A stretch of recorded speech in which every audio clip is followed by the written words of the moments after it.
नमस्कार YouTube family. आई वडिलांच्या मृत्यूनंतर सातबारा उतारावर नाव कसं लावायचे हे आजच्या या व्हिडिओद्वारे आपण सविस्तरपणे जाणून घेणार आहोत. जर तुम्हाला रिअल इस्टेट व्यवहारांबद्दल संपूर्ण माहिती हवी असेल तर आमच्या युट्यूब चॅनलला सबस्क्राईब करा आणि नवनवीन व्हिडिओ अपडेट्स मिळवा. सबस्क्राईब करा आणि तुमच्या रिअल इस्टेट नॉलेज मध्ये भर घाला. शेतकऱ्यांसाठी सातबारा उतारा हा अतिशय महत्त्वाचा दस्तावेज मानला जातो. शेतीशी संबंधित कोणतेही सरकारी काम, अनुदान, कर्ज किंवा मालमत्तेच्या नोंदीसाठी सातबारा आणि 8A हे दोन उतारे अत्यावश्यक असतात. हे दस्तावेज जमिनीचा कायदेशीर इतिहास मांडणारे असून शेतमालकाच्या नावासह जमिनीची स्थिती, पिकांची माहिती आणि मालकी हक्क स्पष्ट करतात. मात्र अनेकदा आई वडिलांच्या निधनानंतर त्यांच्या नावावर असलेल्या मालमत्तेचा हक्क मिळवण्यासाठी वारसांना अडचणींचा सामना करावा लागतो.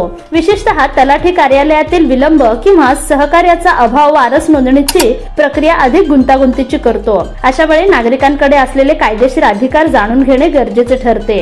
मृत्यू झाल्यानंतर वारस नोंदणीची कायदेशीर वेळमर्यादा काय असते?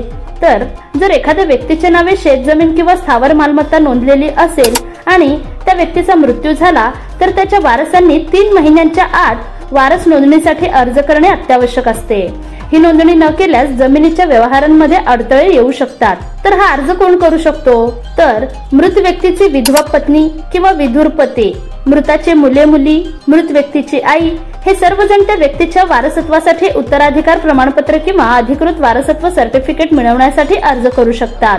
तलाठी कार्यालयात वारस नोंदणी प्रक्रिया कशी करावी? तर तलाठी हे जमिनीच्या नोंदी ठेवणारे अधिकृत अधिकारी आहेत. वारस हक्कांची नोंदणी करण्यासाठी संबंधित नागरिकाने तलाठी कार्यालयात योग्य अर्ज सादर करावा लागतो. तलाठ्याने ते तपासून संबंधित नोंदीमध्ये आवश्यक बदल करणे अपेक्षित असते. वारस नोंदणीसाठी आवश्यक कागदपत्रे कोणती? तर भरलेला अर्ज म्हणजे वैध माहिती असलेला फॉर्म, पत्त्याचा पुरावा जसे की आधार, वीज बिल इत्यादी, रेशन कार्ड, वारसांचे प्रतिज्ञापत्र, मृत्यू प्रमाणपत्र, पासपोर्ट साईज फोटो, न्यायालयाचा शिक्का असलेले कागद, मृत व्यक्ती शासकीय सेवेत असल्यास संबंधित सेवा नोंदी व अधिकाऱ्याचे पत्र, आधार कार्ड इत्यादी. वारस हक्क आणि कायदेशीर पर्याय काय आहेत? तर तलाठ्याने जर वारस नोंदणी करण्यास नकार दिला तर संबंधित व्यक्ती तहसील कार्यालय किंवा न्यायालयात अर्ज करू शकतो. वारस नोंदणी ही कोणतीही कृपा नसून कायदेशीर हक्क आहे.